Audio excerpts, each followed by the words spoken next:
Okay, hello everyone. Hello, greetings.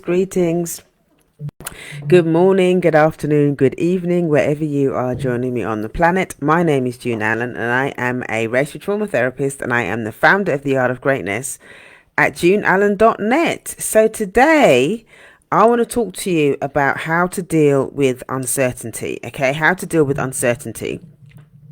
Really, really important because things don't stay the same. You know, life inevitably changes. Things are going to change all the time. Things are evolving, relationships change, work changes, your body changes, everything changes. Okay, so an important part of the healing process, okay, is understanding and exploring your relationship to change and your relationship to uncertainty. Because if you can deal with that, if you can master that, you know, you're gonna suffer a lot less. Okay, you're gonna suffer a lot less. So today I want to talk to you about that. So, me also primarily the reason why I wanted to talk to you about that is because as part of the housekeeping, I want to let you know that my North Star Business School, okay, for Black therapists is going to be opening on the 4th of October, Wednesday, the 4th of October. So we've only got a couple of weeks left.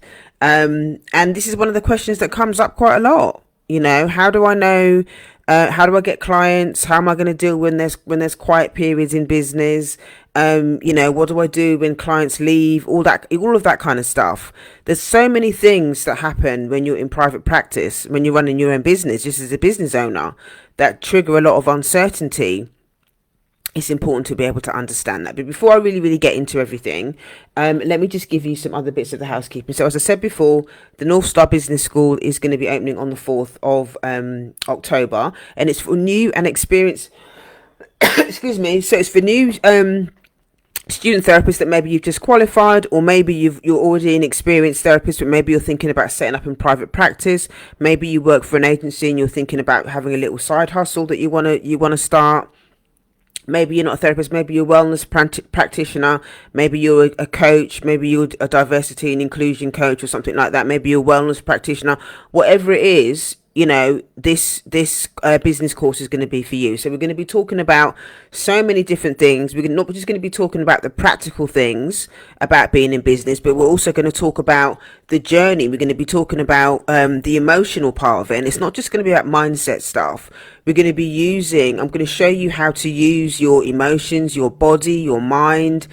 We're going to be using body psychology, business psychology, psychoeducation, and all of the practical and legal things that you need to do. So this is why this business course is very different, and it's also going to be it's intercultural focused as well. So only for Black therapists, the content is very much focused around that.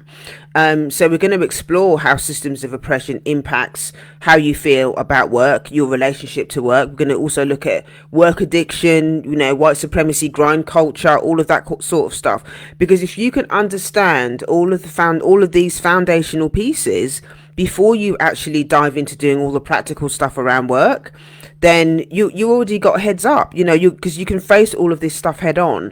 And I'm going to be guiding you through this process over a 9-month period. So, again, I'll be teaching you all of these different things, all of these different layers that are important for you to understand and practice when you're in business. So if you're interested in joining me for the 9-month journey, you can click the link in my bio, go to heal.juneallen.net. That's heal.juneallen.net. That's heal.juneallen.net. The other thing that I would say as well, as a therapist, I do have some spaces available. Not very many. I've had quite a few new clients sign up recently. So if you're looking for therapists, if you're struggling with anything, and you would like to, work with me one-on-one in therapy, then you can also click the link in my bio, and you can join us. Hi, Michelle. Thanks for joining. So that is the housekeeping for today. So I've got 3 requests, okay, with this live stream. If there's anything that you don't understand, or if you've got any questions or anything like that, please drop them in the comments. Or if you don't feel comfortable dropping them in the comments, you can either send me a DM or you can email me at info@yardofgreatness.com. Okay, right, so now let's get into the content. So for those of you that have just joined, my name is June Allen, and I am the founder of the Yard of Greatness at juneallen.net. And today I am talking about how to manage uncertainty. Okay, I'm going to give you some tools about how to manage uncertainty. So number one, okay, is keep it in the day. Okay, go back to basics, stay in the present, keep it in the day. And I know that's hard because quite often when we're thinking about uncertainty, when we're stressed about uncertainty, it's normally about stuff that's happened in the past, okay, that caused you stress, and you're worrying about the future, about what's not happened yet. Hi Marie, thanks for joining. You're worrying about the future. Okay, so when those things get enmeshed together, it creates uncertainty. You're not in the present. Okay, you're not in the present. You're either in the past or you're in the future. So when you keep it in the day, it means you just have to ground yourself and ask yourself the questions, you know, am I all right today? In this moment, is everything okay? You know, am I in danger at the moment? Am I, you know, is there food in the fridge? You know, am I feeling relatively safe right now in this moment? And if the answer to those questions are yes, then you just stay in that you stay in that moment. You stay in the present. Okay, you stay in the present, because when you're in the present, okay, it can ground you and allow you to kind of make different choices. Whereas if you're always focusing on the past, or in your moment of uncertainty, of feeling unsure, feeling insecure, you're either stuck in the past or you're worrying about stuff that hasn't happened yet. You're stuck in the loop, the rumination of stories that you think may happen in the future. Okay, so number one, you have to keep it in the day and stay in the present. Okay, stay in the present. Number two is name the emotion. Okay, name what's happening for you. Name the fear, name the panic. Okay, and be honest with yourself about what survival behaviors. What are you actually doing? What do you normally do when you're in that place of uncertainty, in that place of panic? That survive? Do you end up, you know, is it food? Is food your thing? Do you end up just overeating, overindulging? Are you, you know, do you immerse yourself in overworking? Okay, these are all ways that you try and escape the feelings of uncertainty. Do you end up, do you hide? Do you end up just avoiding everything because you can't cope with, you know, the stress that you felt in the past, or the fear of failure, or whatever catastrophe that you think might happen in the future? So in order to escape, you know, what are your survival behaviors? What are your coping behaviors? This stuff is really important, because when you can start to name those things, you can say out loud, okay, when I get stressed, I overeat. Or maybe you just end up overindulging on sugar. Okay, you want to eat loads of sweets and crisps and all of the things that you know are not really good for you, but that's how you cope. In the moment, that's how you cope. Okay, so it's important to name those things, because when you start to name those things, they lose power. They lose power. If you know that that's what you do to cope, okay, if you know the negative behaviors that you do to cope that don't work for you, then you can do something about it. You know, one of the things that I know in my pattern of behavior, especially in, you know, running my private practice, is I can go into avoidance. I can avoid things. I can avoid doing my numbers. I can avoid opening mail. I can avoid opening emails. I can avoid doing all of these things. And when I know that I get into those behaviors, I know I'm in a lot of fear. I'm in fear. I'm catastrophizing. I'm telling myself stories that aren't true about the future, or I'm telling myself I can't do it because of what happened in the past. I know that I'm not in the present. When I'm doing those behaviors, when I'm in that cycle, I know that I'm not present. Okay, so because I understand that's what I do, I can catch myself. There's a part of me, there's the adult part of me, the entrepreneurial part of me that will go, okay, you haven't opened your mail for a few days, and you're scared. What are you scared about? What are you worried about? What's triggering you? And I can kind of have a conversation. I can kind of have a dialogue with a part of myself that is afraid, that wants to avoid, that wants to over it. And quite often, you know, that part of myself is a lot younger than me. It's the younger part of me. The younger part of me gets triggered. The uncertainty really triggers the younger part of me, and that's why I start acting out in that way. So when I do that, I know that I need to find a way to soothe that younger part of myself. And the adult in me needs to have a conversation with the younger part of me to tell that part of me that it's okay. It's okay, and you know, we can eat this week. The rent's paid. You don't have to worry about anything. It's okay. It's okay. And to almost put that part of myself to bed, the younger part of me to bed, soothe it and put it to bed, because the younger part of me has no business running private practice. It's not the younger part of me that's running my private practice. It's the adult part of me that's running the private practice. And sometimes those things get enmeshed. And these are the types of things that I'll be teaching in the business school, because sometimes, when we get stressed and stuff like that, there's these other parts of us that come in and act out and behave in certain types of ways in a way to try and protect us from the pain, from the fear of failure, from fear of success, fear of being visible. All of these things, it's a younger part. Often it's a younger frightened part of ourselves that does that. So in the business school, you'll have an opportunity to explore the different parts of you that may or not be running your business, and what to do when you get kind of hijacked by those parts that are afraid, and how to manage it. And by being in community, by talking these things out, by naming those things, naming those parts that are afraid, you can move through it with support. Okay, you can move through it for support instead of demonizing that part. Sometimes I hear people talking about business and stuff like that, and they talk about, when people talk about being afraid, or they talk about, procrastination is another one. People can demonize. I've heard business coaches kind of demonize procrastination, like, oh, you just need to get on with it, and it can be quite shaming. It can be quite shaming when people talk about procrastination. But my view about the part that wants to procrastinate, again, is to look at it as part of your internal ecosystem that's afraid. And it's probably the younger part of you, or the part of you that's overwhelmed. And instead of saying stop procrastinating, or what you need to do to stop procrastinating, it's about building a compassionate relationship with that part of yourself that is work avoidant, that is procrastinating, that is afraid. You build a compassionate relationship with that part of yourself, and maybe you can give that part of yourself a different role. Find out what that part is trying to protect you from. It's procrastinating because it's afraid. It's trying to protect you from something. So you need to have a conversation with that part of yourself. I hope this is making sense. I'm kind of talking about it kind of, it sounds weird when I'm saying it, but when you actually do it, it works.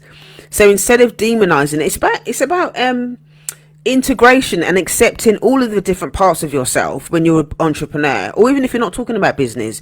It's about accepting that part of you that is afraid, and changing the relationship so that it doesn't sabotage, the part of you that wants to thrive in business and stuff like that. So, we'll have the opportunity to do all of that stuff. And this is some of the techniques that I'll be using, that I'll be teaching. And when you have the opportunity to engage in all of this stuff in the first module. The first module of the business school is all about self-care for success. And it's about, understanding the different parts of self. And that will come as part of the structure of the classes that I do. It's not, when I teach the master classes, it's not just going to be me, spitting facts or stuff like that. There's going to be a journey. It's going to be a process. There'll be meditations. There'll be body scans. We will check in with each other and say, okay, well, which part is active this evening? Is it your adult self, or is it your child self that's shown up for this session tonight? And we'll be able to talk through that stuff, because depending on which part is active, okay, the part that shows up is going to depend on how well you thrive in the course and in your business. You've got to be aware of the different parts of yourself and how that part behaves, and the relationship that all of these different parts have with each other. That is how your business is going to be successful.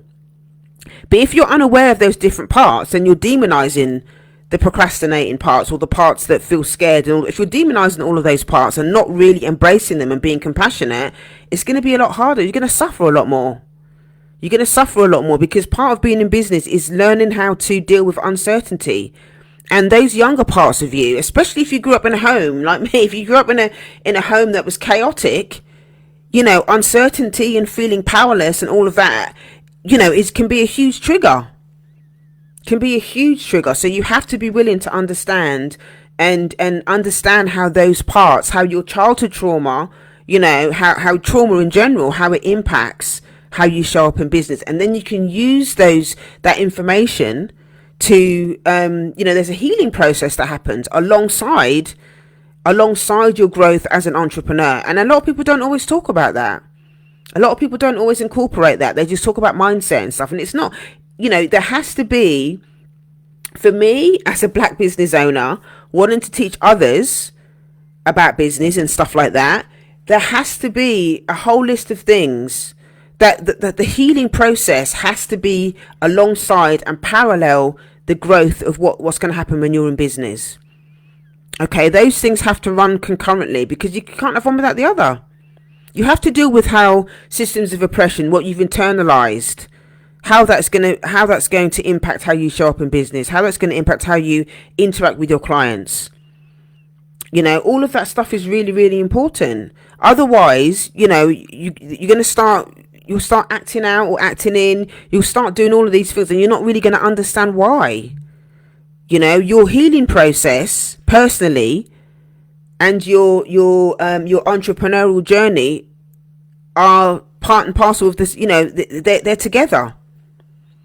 They happen concurrently. They're not separate from each other. They're not separate from each other. Your relationship to work or your relationship to entrepreneurship is going to be influenced. Okay, how you interact with other people, it's going to be influenced by your childhood, and all of that's it will leak in. But a lot of people don't always talk about that. So these are some of the things that I'm going to be sharing with you on the course. If you're interested in joining me for the course, okay, you can click the link in my bio, go to heal.juneallen.net. That's heal.juneallen.net.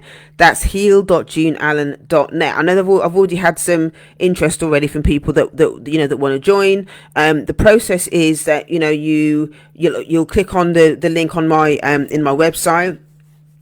There's a form with a few brief questions for you to answer, and what it will do, it will help me understand where you are, whether you've been in business before, whether you've just finished college, whether you're already in private practice, whether you're whatever. It's going to give me an opportunity to understand where you are at the moment, why you want to set up in private practice and stuff like that. Then afterwards, we can have we'll do a clarity call where we'll have a bit more of a conversation, get to know each other a little bit better.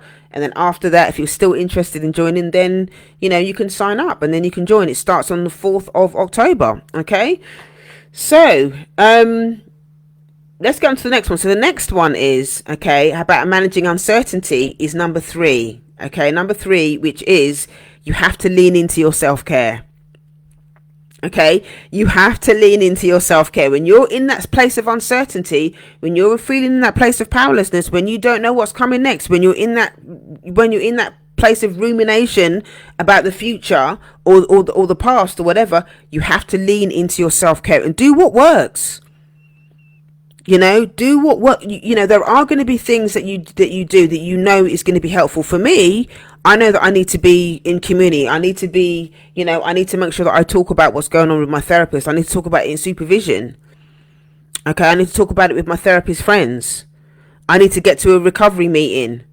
I need to talk to my sponsor. There's so many different things that I do that I know when I get scared or when I feel uncertain, or if I'm feeling, if there's a transition that's happening. I mean, even doing what I'm doing in terms of starting this business school, it's a transition for me, because I don't know who's going to sign up. I don't know who's going to, who's going to be, how many people are going to sign, how many people are going to sign up, who's going to be on it, who's not going to be. I've got no idea. So when I go through these different transitions, when I'm trying different things, I'm trying new things, it's even more important for me to lean into my self-care, because sometimes my sleep will get disrupted. If I allow like I was saying at the beginning, if I allow the fear of the past or fear of what's going to happen in the future, if I allow those two things to kind of get a grip of me, then I'll just withdraw and I'll be like, oh no, I can't do it. Maybe it's not a good idea. Maybe people don't really want it. And when I know damn well that people do want it, because people have emailed me and asked me to do it. I know people don't want this, but sometimes the younger part of me, the insecure part of me might talk myself out of trying to do it. So I know that I need to stay in community. I need to stay connected to people that understand what I'm trying to do, that can empower me. That can encourage me to keep going, and that will teach me. I have a great business coach as well that helps me with all of this stuff. So, and I just need to do it scared. I need to lean into my self-care so that when I do get anxious, I know that I need to make sure that, I'm going to bed on time. I need to make sure that I'm eating my 3 meals a day. I need to make sure that I'm nourishing myself with good food. All of these basic things, okay, leaning into my self-care is all the more important when I feel uncertain, because if I'm sleeping properly, if I'm eating well and doing all of that kind of stuff, I'm going to feel more optimistic. Okay, I'm going to feel more excitement rather than fear, and I'm going to take healthier risks. Okay, if my self-care is on point. So think about it. If you're feeling uncertain about stuff, if you're feeling insecure about things, is your self-care on point, or is your uncertainty being fed? Okay, is your certainty being fed? Your uncertainty, sorry, is it being fed by by your past fears, your past trauma, or whatever? So Michelle's saying, I'm in June, we'll definitely be doing your course, don't be scared. Oh, thank you, Michelle. Yeah, no, I'm really excited about being able to work with you. I know we've kind of, we're not strangers to each other. We've done a few bits and pieces together already. So we already know each other. So I'm really excited about it. I'm really excited about being able to work with you. And yeah, there's a couple of other people that, that they've also shared, that messaged me sharing an interest in wanting to join. But I just think, it just goes to, I share this stuff because even though I'm actually teaching the course and I'm doing it, I still have my moments. I still have my moments, and I think this is important for me to say it, because then I can teach you what I actually do when I feel uncertain, when I feel unsure of myself, when I'm feeling tired, when I'm feeling, oh my gosh, I don't know if this is going to work. When I'm feeling all of those things, it's all completely normal. This is all part and parcel of what it means to be in business, to be in private practice, and to have those moments of uncertainty.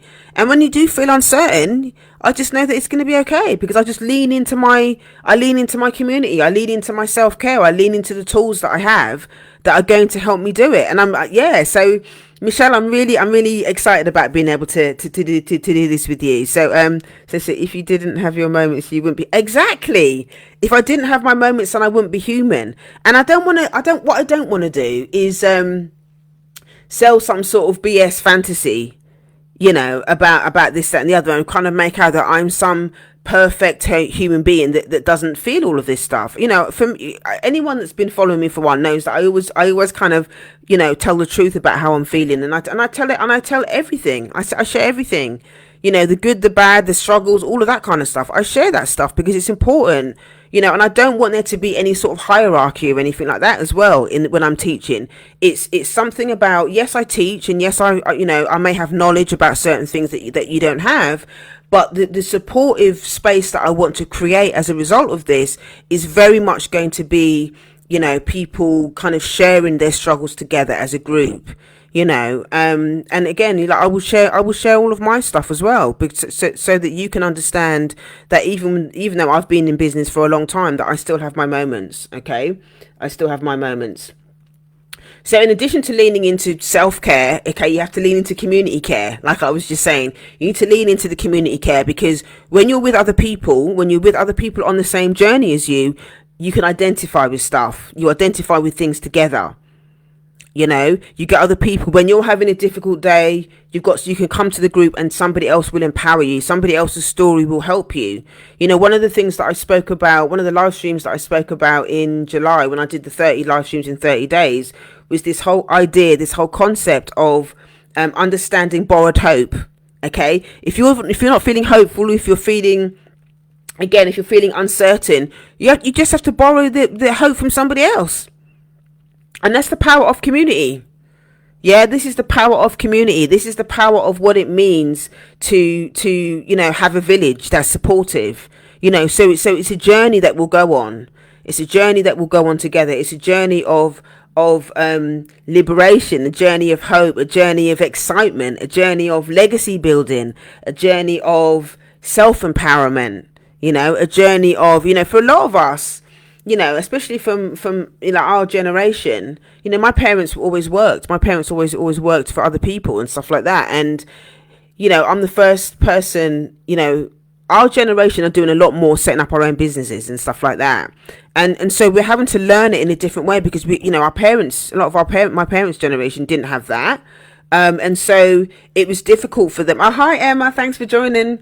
You know, a lot of our parents didn't have that opportunity to set up their own businesses because, you know, for them, they needed that security of, you know, getting paid every month or every week or whatever it is. And I know sometimes that can be really difficult for people to think about because, you know, making that decision to go into private practice sometimes it can feel quite daunting, setting up your own business and not having that security. So sometimes, like, you know, I'll advise people, I make suggestions that, you know, maybe you might not want to jump in straight away. It might be that you work for an agency or something, or you keep your 9 to 5 or do it and start part-time. So you build the business gradually over time, because it is going to take time. There is no microwave, oh, you know, you're going to get 50 clients in the first, you know, 2 weeks.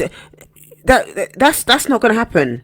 If you want to build a business where there's longevity, okay, where you build your authority and all of that kind of stuff, which is what I'm going to be teaching in the course, okay, it is going to happen over time, and you have to be patient. You have to be patient, because not only are you building a business, but you're also growing it as yourself. You're also growing personally as well. You have to change yourself in order to be able to have a successful private practice, because you're going to be required to show up as a different person. Okay, you're going to have to show up as a different person to have a private practice. You can't. It's not a case of you just sitting down and talking to clients. If you want to do what I'm doing, okay, if you want to go on, if you want to do the marketing, if you want to do live stream, if you want to be one of those, and earn a good living. Okay, if you want to do all of that stuff as a therapist and have different income streams, you have to become a different person. You have to be willing to open yourself up to growth. Okay, you have to be willing to open yourself up to grow as a person so that you can show up as a confident therapist.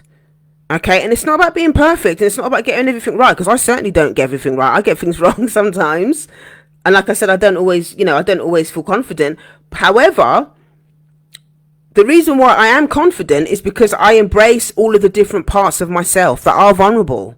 I embrace the fact that I'm not always perfect. I embrace the fact that I don't know everything, but I'm always learning. You have to be willing to learn. You have to be willing to open yourself up to it, and you have to be willing to step outside of the box. You know, I tell people all the time, you know, I'm not a cookie cutter therapist. I'm not a cookie cutter therapist. I never have been. You know, I came out of college, and even before, when I finished my training, I was on here doing live streams and teaching and offering peer support and all of this kind of stuff. There was a lot of stuff that I was doing and self-disclosing, you know, talking about my recovery and all that sort of stuff. Now, all of that sort of stuff in therapy school, they don't teach you all of that stuff. They don't really. You know, they don't really say that self-disclosure and all of that sort of stuff is really what they want people to be doing. So I've always kind of worked outside the box. I talk about racism. I'm very political. Right? Therapy is political. That's for another live stream, but I will be talking about that. But having therapy and being a therapist is political, whether you want to accept it or not. If you're a black therapist, it's a political act. It is. Yeah? But all of these things are stuff that needs to be talked about, that needs to be aired about, you know, as part of your growth as a therapist, as a young therapist coming out of school. You know, you need a community to be able to support you, to help you find your voice, to help you find yourself, to help you find your niche, to help you nurture your identity as a therapist. You need a community to be able to do that, because, you know, when you're sitting there, you know, dealing with seeing clients or whatever, you know, it's not as you may not actually be consciously aware of that. You might not be consciously aware of what your identity is as a therapist, because you're still learning, you're still growing. Yeah, but when you're in a community that are all going through the same thing, you know, you've got an opportunity to really think about it consciously. You can think about it consciously. Who am I as a therapist? What do I represent? What do I stand for? What are my values as a therapist? Again, these are all things that we will unpack and explore, and you know, you'll have the opportunity to really craft all of this stuff so that you know who you are. When you start to put yourself out in the world and you start to market yourself as a therapist, you're very clear about who you are. I'm very clear about who I serve. You know, my clients are black women, quite often other wellness professionals. You know, I work with a lot of other wellness professionals. I work with lawyers. Hi, good afternoon. Thanks for joining. You know, I work with people that are diversity and inclusion practitioners, you know, that do consulting, all that kind of stuff. I'm very clear about the type of people that I work with, and I work predominantly with black women. So I know that when I market my staff, my marketing is predominantly geared towards black women, because I know that they're the people that watch me. They're the people that I serve. You know, in my private practice, it's all black women. You know, so but you have to understand, and you need a space to be able to understand all of these things, so you can do it consciously, so you know what you're doing. Okay, so yeah, lean into the community care, because the community care is going to help you find yourself. It's going to help you understand what you don't want, and it's going to also help you find yourself and help you find out what you do want. So the community part of it is really important. Okay, when you're feeling uncertain, the community part of it is really important. Okay, so the next one is sharing gratitude for what you already have. You know, so some fashion fairy just put, "I love watching you. Can I be your son?" Can you be my son? Maybe in private practice you can be my. If you're looking for a therapist, I can definitely be your son. It's so funny. So Michelle's also saying, "Do you not work with white women at all?" I have worked with some white women, and that's more my corporate work. I do work with white people in a lot of corporate work. But yeah, I think that again, because the content that I share is very much, you know, it's intercultural. I talk about racism and oppression. I talk about systems of oppression. You know, so it means that the content is very focused. It's very niche. So, you know, how is me talking about being, you know, living under the system of racism? Is that going to be? How is that going to? You know, white people are not going to be able to relate, because they obviously they you know, that's a different class. That's a different class. The content is different. It's a different type of processing that I would do when I'm working with white people. This is why I keep it niche. If I'm going to work with white people, even in corporate settings, you know, I always suggest to them, you know, that the classes that I do, the sessions that I do with white people need to be they need to be separated. They need to be segregated. Not because I'm trying to be divisive or anything like that, but because the processing and the needs are very different from when I'm working with global majority, working with black people even, or if I'm working with white people. It's all very different. So Fashion Fairy, if you wanna book me for some sessions, you can, if you click the link in my bio, go to heal.juneallen.net. There's all the information is there about how you can work with me in therapy. You know, so I look forward to. You said you sent me a text. I look forward to reading that. So yeah, it's again, this is something as well. What you're talking about there, about me working with white women and stuff like that. This is why it's important to know your niche and to understand how you work with people and why you work with people a certain way. Because, and this is what's going to make you more valuable in the market.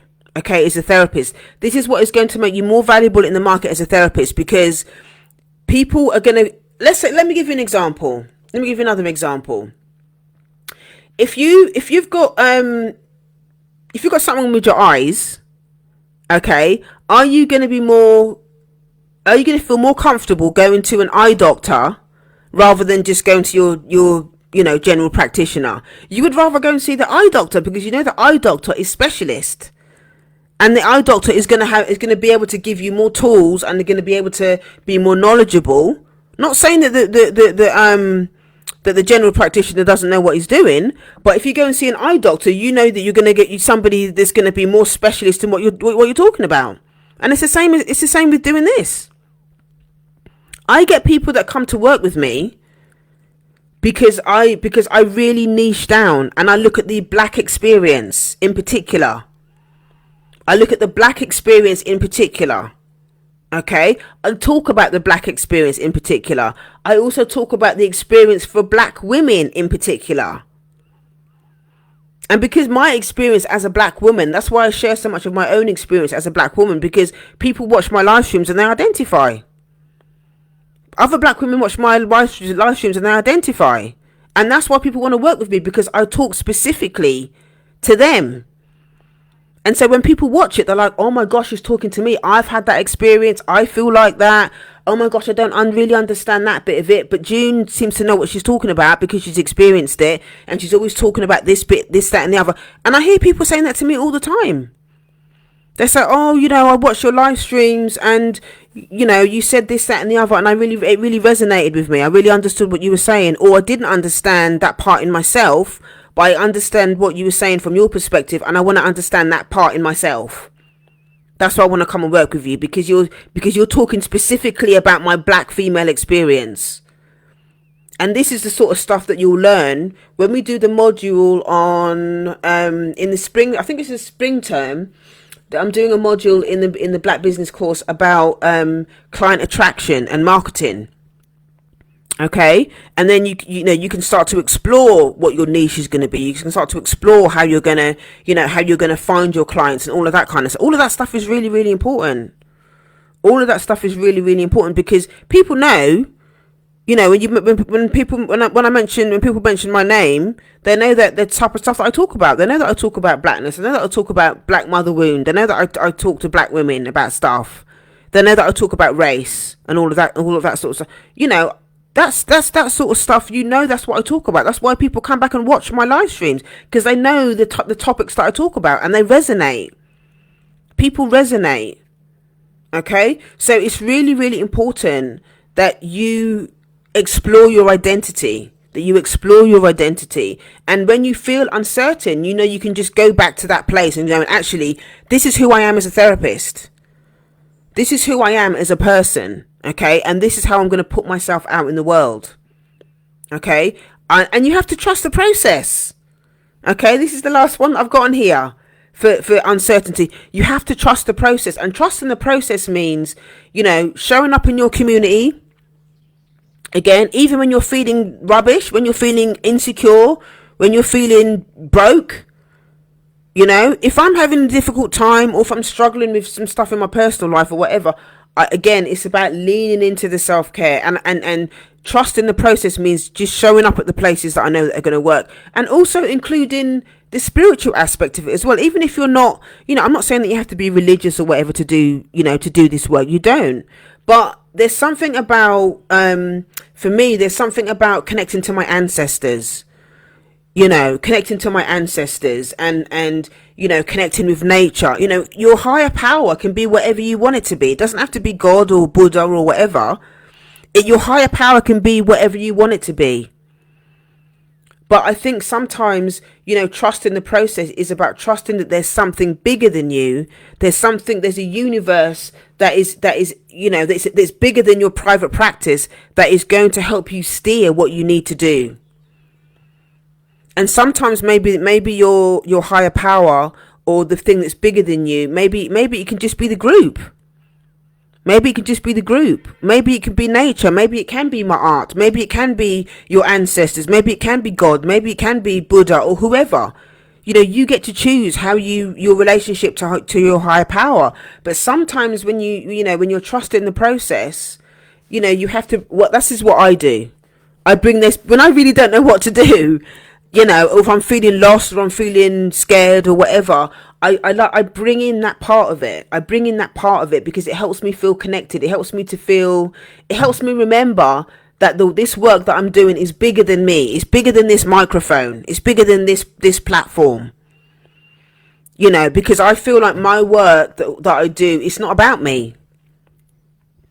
I'm just a vessel. As far as I'm concerned, I'm just a vessel that my ancestors have chosen to deliver this work. And I don't take it lightly. You know, I'm very serious about this work. I try to have a bit of fun with it and stuff sometimes, which is good, but this is very sacred work for me. So when I get off track, I know that it's because it's something about my human experience, you know, that I'm forgetting who I am. That's what it is. If I'm scared, I'm feeling uncertain, or I'm not trusting the process, or I'm feeling like, oh, I don't know if I can do. If I'm in that space where I'm just feeling there and I don't want to do it, I'm out of alignment. Normally, I'm tired. I'm doing too much. You know, when I start feeling like that, I know that I'm out of alignment with what I'm supposed to be doing, and I go straight back to basics. Straight back to basics. Am I sleeping properly? Am I eating? Am I connecting? Am I going to my recovery meetings? Am I really talking about what's going on in my therapy sessions? Am I really talking about what's going on for me with clients and stuff like that in my supervision? Am I utilizing all of those things? And 9 times out of 10, once I plug myself back into those things, okay, the uncertainty gets transformed into optimism, and I start feeling a lot more hopeful, and I start feeling a lot more excited. But it's reminding myself that I need to remember to plug back into those things. And this is what community does. This is what my community is going to do when we do this business course, because you will have an opportunity to plug yourself back in when you're feeling like, oh my God, I don't know if I can do this, or whatever doubts or challenges you might feel like you have. And you'll have the opportunity to do that. We're going to talk about all of those things so that we can face them head on. And you'll know ultimately that you're not going to be, walking through your first 9 months. Okay, you're not going to be doing it on your own. You're going to be doing it in a group. And I'm going to be holding you through the whole thing. Okay, there is going to be options with the course where you can either do the 9-month experience with me totally, or you can just do one module, because the modules are very focused around different things. If you've been in private practice for a while, maybe say as an example, you just need a refresher on the self-care piece, because you know that you're good in private practice, you show up for your clients, you do all that kind of stuff, but behind closed doors, your self-care is kind of in the toilet. You're not really taking care of yourself. You're not, your calendar's all over the place, you're overworking, you're doing too much, or maybe your self-care needs to be reset.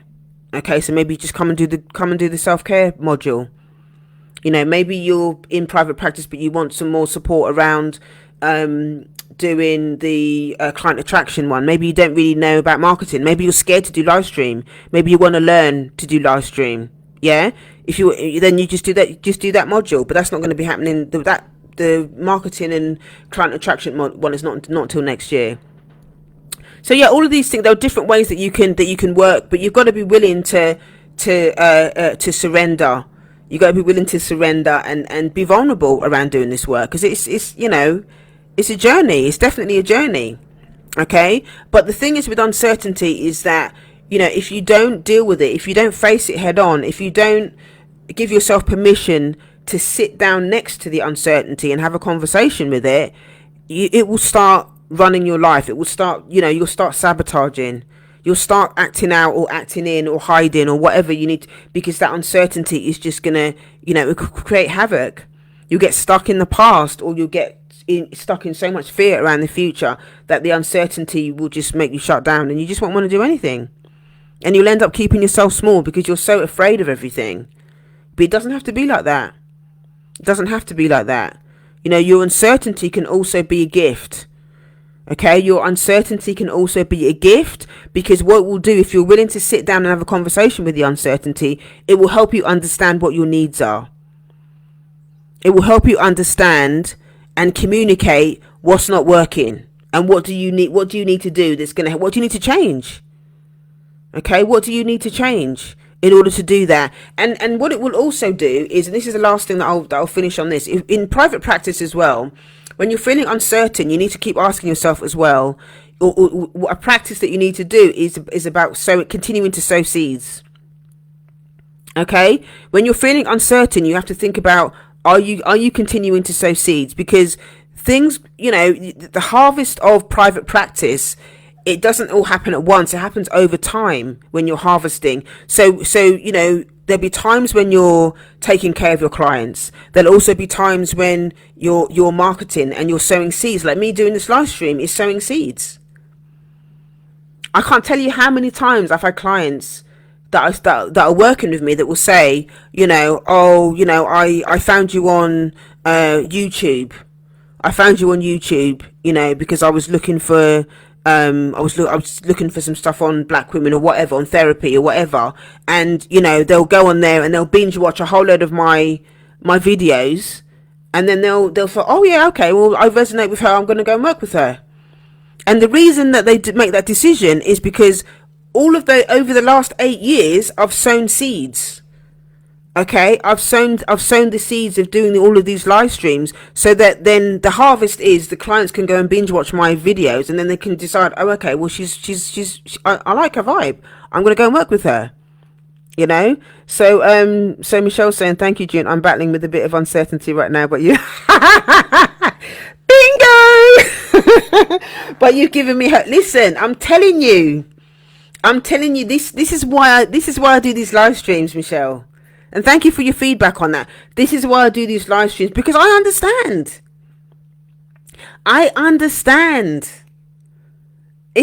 Uncertainty is something that, you know, it can be humming in the background. There's a part of you that wants to do it, that's excited about exploring something else, but also there is going to be that part of you that is thinking, oh my gosh, I don't know if I can do this. It's there, and you can't ignore it. But again, it's that thing of actually giving yourself permission to look at it, give yourself permission to have the conversation with yourself and go, actually, yes, I'm feeling uncertain. What is the uncertainty about? Why am I scared? What's going on? And just have a conversation with that part of yourself with compassion, not judgment or shaming. Have a conversation with that part of yourself with compassion. And we will talk more about uncertainty, in the induction and all of that kind of stuff. We'll talk more about uncertainty. And that's why it's important. This is another thing that will happen in the sessions as well. I'll be teaching, some of it but there will also be like body scans, mindfulness meditations, and there will be sharing time. There'll be sharing time where people get to check in with how they're feeling, get to check in with what's happening in their body. Is there constriction? Is there fear? How does the uncertainty show up in your body? Because when you start to understand from a more holistic perspective what's going on with you, i.e. what's happening in your body, what's your happening in your thinking, what's happening in terms of your do you feel intellectually ready to be able to do it? All of the different layers that come with being an entrepreneur.